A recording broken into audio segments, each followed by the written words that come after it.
আসসালামু আলাইকুম।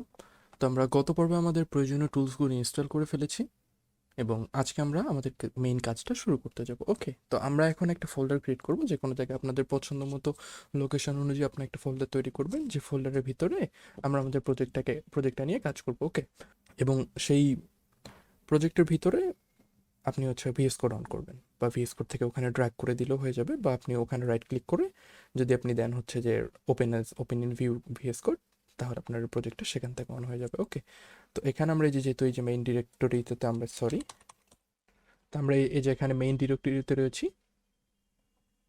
তো এখন আমাদের প্রথম কাজটা হবে এনপিএমকে ইনিশিয়েট করা। এনপিএম ইনিশিয়েট করার জন্য অবশ্যই কিন্তু আমাদের নোট ইনস্টল থাকতে হবে। এটা চেক করার জন্য আপনার এখান থেকে টার্মিনাল থেকে লিখতে পারেন নোট ভি। এটা আমার পুরানো ভার্সন রয়েছে, আপনারা যেহেতু নতুন ইনস্টল দিয়েছেন এখানে আপনাদের রিকোয়ার্ড ভার্সন অনুযায়ী থাকবে। এরপর প্রথম কাজ হচ্ছে আমাদের এনপিএমকে ইনিশিয়েট করা। ওকে, এনপিএম ইনিট চাপ দেওয়ার সাথে সাথে এখানে কিছু অপশন রাখবে। এখানে প্যাকেজ নাম দিয়েছে, আমরা দিব e commerce site, sorry capital এটা থাকা যাবে না, e commerce site version 1.1, description e commerce with MERN, entry point আমরা দিব server dot JS, test command gap get return keyword থাক, অথরের নাম আপনারা আপনাদের নিজেদের নাম দিতে পারেন, আমি আমার নাম দিচ্ছি, ডান। ওকে, ইজিটকে সব কিছু এখান থেকে আরেকবার ভ্যালিডেট করার জন্য বলবো যে সব ঠিক আছে কিনা। ওকে, আমরা ইয়েস দিয়ে দিলাম। এই যে দেখেন এখানে প্যাকেজ ডট জেসন নামে একটা ফাইল তৈরি হয়ে গেছে। ওকে, তো আমরা এখন আমাদের এই যে রুট ডিরেক্টরিতে একটা ফোল্ডার তৈরি করবো, এর নাম হচ্ছে ব্যাকএন্ড। ওকে, এবং আরেকটা ফোল্ডার তৈরি করে রাখবো হুইচ ইজ ফ্রন্ট এন্ড। এটা খেয়াল করে রাখবেন, এটা কিন্তু আমরা রুট ডিরেক্টরিতে তৈরি করছি, একটার ভিতর আরেকটা না। ওকে, তো আমরা এখন শুরুতেই সবচেয়ে বেশি কাজ করবো আমরা ব্যাকএন্ডে। ওকে, ব্যাকএন্ডের অ্যাটলিস্ট 80% কাজ শেষ করার পর আমরা তারপর ফ্রন্ট এন্ডে যাবো। আপনারা অনেকে হয়তো বা দেখতে পারেন যে একই সাথে ব্যাক এন্ডের রাউটগুলো করে ফ্রন্ট এন্ডের রাউটের সাথে একই সাথে মিল করে দেখছে। ওকে, আপনারা চাইলে সেভাবে যেতে পারেন, কিন্তু আমি আগে ব্যাক এন্ডটাকে ক্লিয়ার করে তারপর ফ্রন্ট এন্ডে যাওয়াটাতে বেশি পছন্দ করি।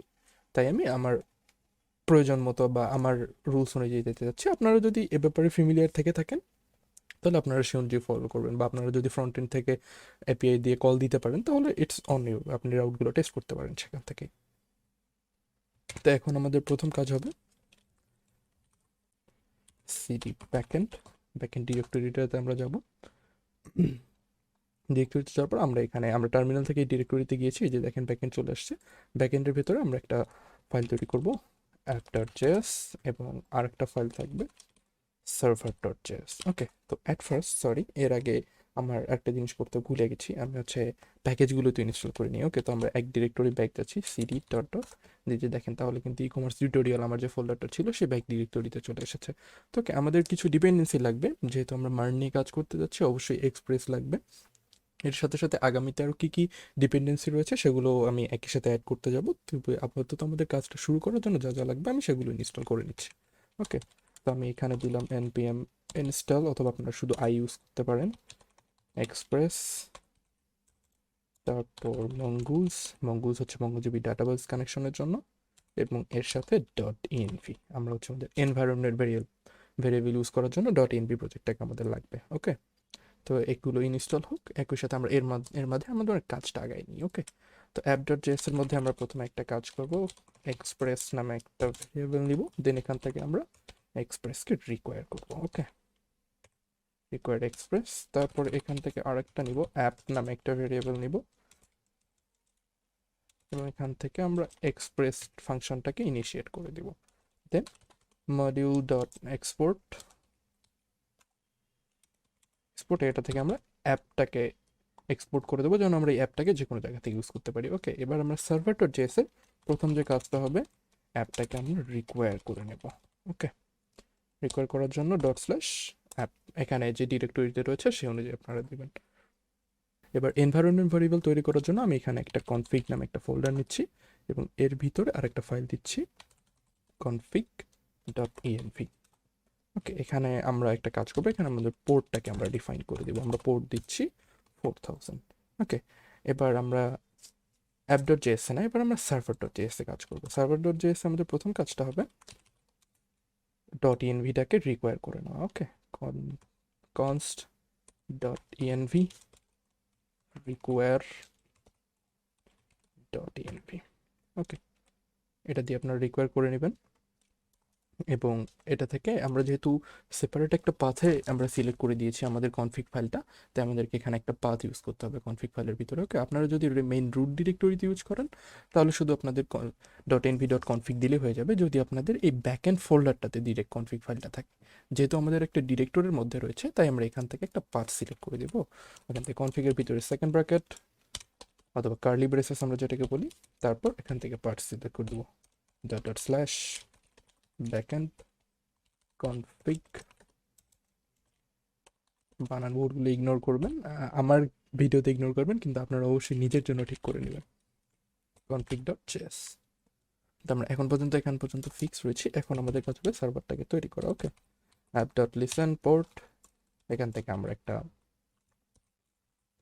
প্রথমে আমরা app.listen ইউজ করব। process.env.port আমরা হচ্ছে এনভায়রনমেন্ট ভেরিয়েবল থেকে আমাদের পোর্টটাকে গেট করব। আচ্ছা ঠিক আছে, এখানে আমরা আরেকটা দিই, এখানে আমি দিচ্ছি node/env নোড এনভায়রনমেন্ট, এখানে আমি দিচ্ছি হচ্ছে ডেভেলপমেন্ট। ওকে, ডেভেলপমেন্ট এটা সেট করে দিচ্ছি। এটার কাজটা আমি দেখাচ্ছি আপনাদেরকে। আমরা বিভিন্ন ভার্সনটাকে আমরা রান করতে চাচ্ছি। আমরা প্রোডাকশনের জন্য একটা একটা এনপিএম রান করতে চাচ্ছি, বিল্ডের জন্য আরেকটা ভার্সন রান করতে চাচ্ছি। ওকে, এটা আপনারা পরবর্তীতে বুঝতে পারবেন। তো আপাতত এটা দেখে নিন যে আমরা আসলে কিভাবে আমাদের সার্ভারটা তৈরি করি। তো এখানে আমরা পোর্টটাকে ডিফাইন করে দিয়েছি, অথবা আপনি এখানে একটা কাজ করতে পারেন, যদি এই পোর্টটা না পায় তাহলে 5000 পোর্টে রান হবে। ওকে, তারপরে এখান থেকে আমরা একটা কলব্যাক ফাংশন রিলিজ করে দিচ্ছি। কলব্যাক ফাংশনের মধ্যে আমি এখানে দিতে চাচ্ছি console.log backtick থেকে আমি দিতে যাচ্ছি alive at process.env.port and mode is, এখানে দিতে যাচ্ছি process.env.node.env। ওকে, এখানে আমাদের একটা ব্র্যাকেট অবশ্যই বেশি চলে এসেছে, আমাদেরকে এটা ফিক্স রাখতে হবে। এবং আমরা এখান থেকে এই ব্রেসেসগুলো অবশ্যই ঠিক রাখবেন। এই যে দেখেন আমার এখানে যেমন একটা ভুল দেখাচ্ছে, আমি এটা গেট করে নিচ্ছি। এটা একটা ব্র্যাকেট ঠিক আছে, এটার জন্য কনফিগ এটাতে আমাদের রয়েছে, আচ্ছা সরি, এটা আমি হচ্ছে কোর্সের ভিতরে দিয়ে ফেলেছি, এটা কোর্সের বাইরে হবে। ওকে ডান, আমাদের এখন পর্যন্ত আর কোনো এরর নেই। তো আমাদের এখন কাজ হবে, আমরা এইবার দেখেন আমরা কোথায় আছি, ব্যাকএন্ড ফোল্ডারের ভিতরে আমরা কিন্তু server.js ফাইলটা রান করেছি। ওকে, তো আমাদেরকে যেতে হবে সিটি ব্যাকএন্ড, এটা আপনারা নিচ থেকে টার্মিনাল থেকে যেতে পারেন, সিটি ব্যাকএন্ড। এবার আমরা কাজ করব নোড server.js। এখানে দেখেন আমাদের পোর্টটাকে দেখাচ্ছে, আমাদের পোর্ট হচ্ছে আনডিফাইন্ড রয়েছে। তো সরি, আমাদের এখানে একটা ভুল ছিল, আমরা এখানে config.js দিয়েছি, এটা হবে config.env। ওকে, এই যে এখানে এক্সটেনশনটা, আপনি এই সিলি মিস্টেকগুলো অবশ্যই অ্যাভয়েড করবেন, বা অবশ্যই লেখার সময় আমি অনেক দ্রুত লিখেছি তাই হয়তো বা আমার এই ক্ষেত্রে মিস্টেক হয়ে গেছে, মিস্টেকটা মাফ করে দেবেন এবং আপনারা এই ব্যাপারটা সলভ রাখবেন। ওকে, তো আমি আবার দেখছি নোড server.js। ওকে, এই যে দেখেন এখানে লেখা আছে alive at 4000, এটা হচ্ছে 4000 পোর্টে রান হচ্ছে এবং ডেভেলপমেন্ট পোর্টে রান হচ্ছে। আমি এখন যদি যেতে চাই এখান থেকে, এখানে আমি যদি লিখি হচ্ছে লোকাল হোস্ট, এখানে যদি আমি 4000 লিখি, দেখেন এই যে ক্যান নট গেট, কারণ আমরা এখন পর্যন্ত কোনো রাউট সেট করে দিইনি তাই আমাদের এখানে ক্যান নট গেট দেখাচ্ছে। কিন্তু দেখেন এই সার্ভারটা কিন্তু অ্যাক্টিভ হচ্ছে, আমি যদি এখানে 4001 দিই, এখানে কিন্তু এই যে দেখেন ইরর দেখাচ্ছে, তার মানে এখানে আমাদের কোনো সার্ভার চলতেছে না। এই যে আমরা এখন 4000 দেওয়ার সাথে সাথে দেখবেন যে এখানে আমাদের সার্ভার রান হচ্ছে। ওকে, এবং এটাই হচ্ছে আমাদের এখন পর্যন্ত আমাদের প্রথম কাজ হচ্ছে আমরা আমাদের সার্ভার ক্রিয়েট করা দরকার ছিল, আমরা আমাদের সার্ভার ক্রিয়েট করেছি। এবং অন্য কোথাও দিলে দেখবেন যে এখানে লোডিং দেখাচ্ছে বা এনিথিং, এটা অন্য কোনো কিছু গুগলে চলে আসছে, সরি, পোর্ট নাম্বার যেহেতু এরকমই হয় অন্য কোনো কিছু দিয়ে, যে দেখেন এখানে ইররটা হবে, পেজটা লোড নিতে থাকবে, কারণ আমাদের ওই পোর্টে কোনো সার্ভার তৈরি করা হয়নি। ওকে, তো আজকের ভিডিও এ পর্যন্তই। পরবর্তী ভিডিওতে আমি বারবার আমাদের প্রত্যেকবার এই যে নোড লিখে আমরা যে সার্ভার রান করতেছি এটা করতে হবে না। তো সেটা না করার জন্য আমরা এইটা সার্ভার একবার অন করার পর আমরা তো অনেক ফাইল চেঞ্জ করে রাখবো, তাই না? তো এই প্রবলেমটা থেকে সলভ পাওয়ার জন্য আমাদের নোডমন নামে একটা ডিপেন্ডেন্সি রয়েছে, আমরা সেটা ইনস্টল করব। ইনস্টল করলে তাহলে আমরা প্রত্যেকবার যখন প্রজেক্টটা সেভ করব বা ইচ অ্যান্ড এভরি টাইম আমরা প্রজেক্টে যখন কোনো কিছু চেঞ্জ করব, অটোমেটিক্সে সার্ভারটাকে অন করে নেবে। ওকে, তো আজকের মতো এই পর্যন্তই। আসসালামু আলাইকুম।